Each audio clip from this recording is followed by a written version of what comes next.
It's school choice week, and you know what that means. The charter school industry and their billionaire backers will be trying their hardest to convince you your neighborhood public school is failing and that only they, people who treat education as a business, have you and your child's best interest in mind. What they won't tell you about is the well-documented waste, fraud, and abuse that's become synonymous with the industry, or that it's not even you who chooses, it's them, and they can just as easily send your children away if they don't work out. And they certainly won't tell you that school choice is the #1 driver of segregation in schools today, worse than before Brown v. Board 60 years ago. So bad, in fact, the NAACP has issued a moratorium on any new charter schools until they, quote, cease to perpetuate de facto segregation.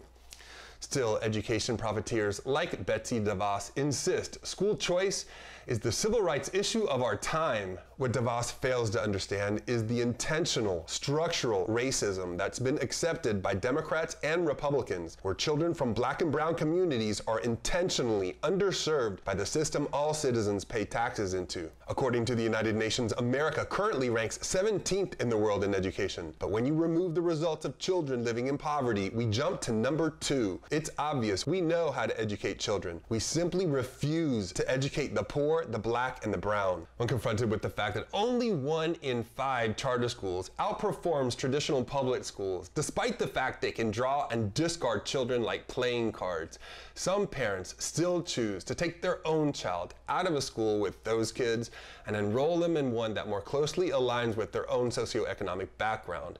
But be forewarned, charter schools have a really bad habit of closing unexpectedly, their CEOs disappearing with the millions they stole from public schools.